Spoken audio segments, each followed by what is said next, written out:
రాజకీయాలలో ఆసక్తికరమైనటువంటి పరిణామాలు చోటు చేసుకుంటున్నాయి.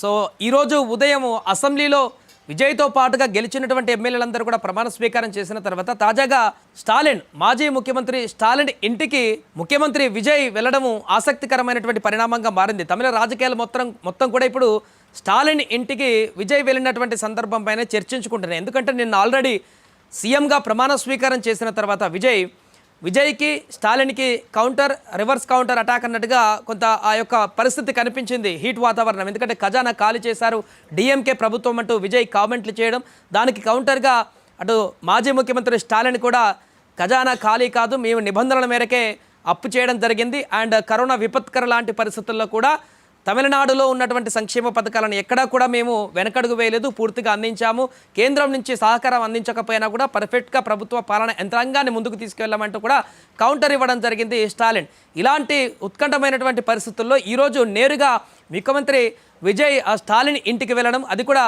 స్టాలిన్ కుమారుడు ఉదయనిధి ఇప్పుడు శాసనసభ పక్షనేతగా ఉన్నాడు, మొన్నటి వరకు డిప్యూటీ సీఎంగా ఉన్నారు అక్కడ.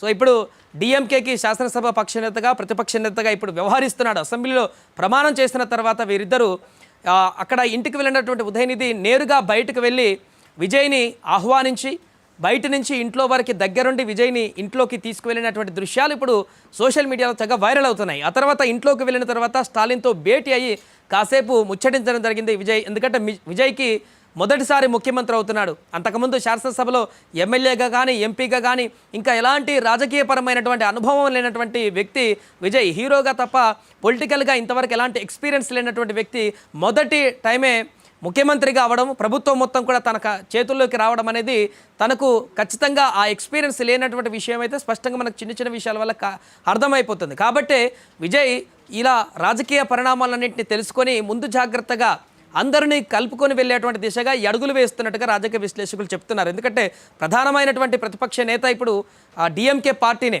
స్టాలిన్ లేకపోయిన అసెంబ్లీలో ఉదయనిధి ద్వారా స్టాలిన్ బయట నుంచి ప్రతిపక్షానికి సంబంధించి శాసనసభ వ్యవహారాలకు సంబంధించి అన్నీ కూడా తన కన్సల్లోనే జరిగేటువంటి అవకాశం ఉంది. కాబట్టి స్టాలిన్ని కొంత సపోర్ట్, అంటే ఆల్రెడీ చెప్పాడు 6 months వరకు మేము వెయిట్ చేస్తాం, 6 months వరకు విజయ్ ప్రభుత్వం ఏ రకంగా ముందడుగు వేస్తుంది అన్నీ కూడా మేము చూస్తాం, ఆ తర్వాత జరిగేటువంటి పరిణామాలకు మేము అప్పుడు రంగంలోకి దిగుతాం అన్నట్టుగా చెప్పారు. కాబట్టి ఇప్పటికిప్పుడు డిఎంకే కానీ స్టాలిన్ కానీ మిగతా ఎవరైనా కూడా విజయ్ ప్రభుత్వం పైన కానీ లేకుంటే పాలనా విధానాలపైన కానీ తీవ్రంగా విమర్శించేటువంటి పరిస్థితి లేదు. కాబట్టి ఈ యొక్క కొద్ది కాలం విజయ్ కూడా ప్రభుత్వానికి సంబంధించినటువంటి అన్ని వివరాలు అర్థం కావడానికి, పాలనాపరమైనటువంటి విధానాలను తెలుసుకోవడానికి కొంత టైం కూడా పడుతుంది. కాబట్టి సో ఇలాంటి స్టాలిన్ లాంటి ఎక్స్పీరియన్స్ ఉన్నటువంటి వ్యక్తులు, అండ్ అలాగే ఇప్పుడు డిఎంకే కూడా పార్టీకి సంబంధించే కాకుండా ఎండీకే కూడా పార్టీని వైరా నేతను కూడా వైగోను కూడా కలిసేటువంటి అవకాశం ఉన్నట్టుగా తెలుస్తుంది. సో ఇలా ప్రతి పార్టీకి సంబంధించినటువంటి నేతలను, అంటే అలాగే అన్నా డిఎంకేకి సంబంధించినటువంటి కీలక నేత పళనిస్వామిని కూడా విజయ్ ఇప్పుడు వెళ్ళి కలిసేటువంటి అవకాశం ఉన్నట్టుగా కూడా చర్చ కొనసాగుతుంది. అంటే విజయ్ ముఖ్యమంత్రిగా బాధ్యతలు చేపట్టిన తర్వాత ఏమాత్రం కూడా గర్వం అనేది తీసుకోకుండా, నేను ముఖ్యమంత్రి అనేటటువంటి ఆ యొక్క అహాన్ని తన పైన ఎక్కించుకోకుండా పూర్తిగా మిగతా నేతలందరితో కూడా నేను కలిసి పనిచేస్తాను, వారందరితో కూడా సయోధ్యతో ముందుకు వెళ్తాననేటువంటి ఒక సంకేతాన్ని దీని ద్వారా ఇచ్చినట్టుగా మనకు కనపడుతుంది.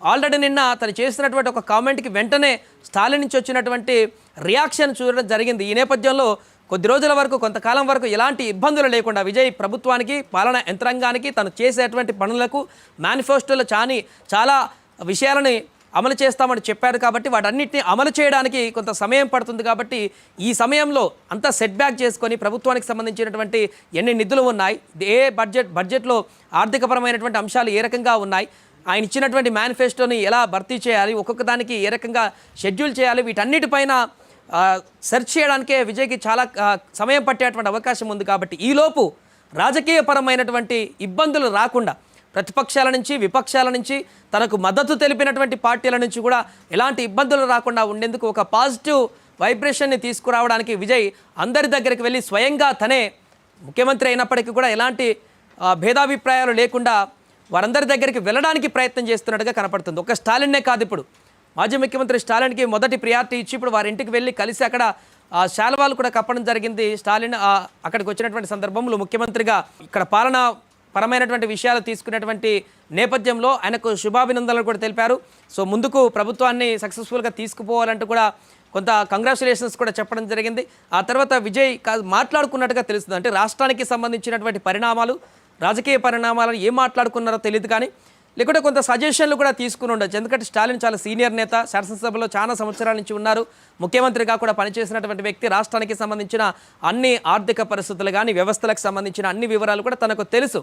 అలాగే దేశ రాజకీయాలకు సంబంధించి తమిళనాడు పాత్ర ఏంటనేది కూడా తను ఇప్పటివరకు చేసినటువంటి ఆ ఎక్స్పీరియన్స్ అంతా కూడా కొంత అడిగి తెలుసుకోవడానికి వెళ్ళారో, లేకుంటే ఈ కొద్ది రోజుల వరకు తనకు ఎలాంటి మద్దతు ఇవ్వడానికి సిద్ధంగా ఉన్నారో, లేకుంటే ఎలాంటి డిస్టర్బెన్స్ లేకుండా ముందుకు వెళ్ళడానికి సహకరించాలని కోరారో, ఏం జరిగిందో తెలియదు. కానీ ఆల్ ఆఫ్ సడన్గా వెంటనే అసెంబ్లీలో ఎమ్మెల్యేగా ప్రమాణం చేసినటువంటి వెంటనే విజయ్ స్టాలిన్ దగ్గరికి నేరుగా వెళ్ళి ఈ యొక్క భేటీ కలవడం అనేది సర్వత్రా రాజకీయ ఉత్కంఠకు దారితీసింది తమిళనాడులో. ఇప్పుడు మిగతా నేతలను కూడా కలవబోతున్నట్టుగా తెలుస్తుంది. దీంతో తమిళనాడు రాజకీయాల్లో ఒక కొత్త దారులకు బీటలు వేసినట్టుగా కనపడుతుంది విజయ్. ఎందుకంటే గతంలో ఎవరు కూడా ఇలాంటి ప్రయత్నాలకు చేయలేదు. గతంలో డిఎంకే, అన్నా డిఎంకే అయితే ఒక రకంగా రాజకీయాల్లో కాదు, పర్సనల్గా వ్యక్తిగతంగా కొట్లాడుకునేటువంటి పరిస్థితికి వచ్చేది. జయలలిత గారు ఉన్నప్పుడు కానీ, అంతకుముందు కరుణానిధి గారు ఉన్నప్పుడు కానీ వీరు రాజకీయంగానే కాకుండా పర్సనల్ కూడా శత్రువులాగా ఉండేటువంటి పరిస్థితి కొన్ని సందర్భాలలో వచ్చేది. అసెంబ్లీలో జయలలిత గారికి ఎదురైనటువంటి అవమానాలుగా, తర్వాత కరుణానిధి అరెస్ట్, ఇలాంటివి ఇవన్నీ కూడా పొలిటికల్గా చాలా పర్సనల్ కూడా హీట్ వాతావరణాన్ని క్రియేట్ చేశాయి తమిళనాడు రాజకీయాలలో. కానీ ఇప్పుడు వాటన్నిటికీ స్వస్తి పలికే విధంగా రాష్ట్ర అభివృద్ధి లక్ష్యంగా రాష్ట్రాన్ని ముందుకు తీసుకువెళ్ళడానికి అక్కడ ఉన్నటువంటి రాజకీయ పార్టీలు రాజకీయం వరకే పరిమితం కావాలి, మిగతా అన్ని విషయాల్లో కూడా అందరూ కలిసికట్టుగా ముందుకు మద్దతుగా వెళ్ళాలనేటువంటి ఒక కొత్త వరవడికి విజయ్ ఇప్పుడు తెర తీస్తున్నట్టుగా కనపడుతుంది. రాజకీయ విశ్లేషకులు కూడా అదే చెప్తున్నారు. డిఎంకేకి ఒక లైన్ ఉండొచ్చు, అన్నా డిఎంకే ఒక లైన్ ఉండొచ్చు, టీవీకి ఒక లైన్ ఉండవచ్చు, కానీ ఓవరాల్గా ప్రభుత్వ పాలనకు సంబంధించినటువంటి అంశం, తమిళనాడు రాష్ట్ర భవిష్యత్తుకు సంబంధించినటువంటి అంశం ఏదైనా కూడా కలిసి మద్దతు తెలిపేటువంటి విధంగా ముందుకు వెళ్ళేలా ఈ యొక్క కొత్త ఎత్తుగడతో విజయ్ ముందుకు వెళ్తున్నట్టుగా తెలుస్తుంది. ఏదేమైనా ఇక్కడ తమిళనాడులో జరుగుతున్నటువంటి రాజకీయ పరిణామాలైతే ఒక్కసారిగా ఇప్పుడు సోషల్ మీడియాలో హైలైట్గా మారుతున్నాయి. రోజు రోజుకు మారిపోతున్నటువంటి రాజకీయ పరిణామాలు, విజయ్ తీసుకుంటున్నటువంటి నిర్ణయాలు, తను వేస్తున్నటువంటి అడుగులు చాలా ఆసక్తికరంగా మారాయి. ప్రస్తుతం స్టాలిన్ని భేటీ అయినటువంటి వార్త మాత్రము ట్రెండింగ్గా మారింది.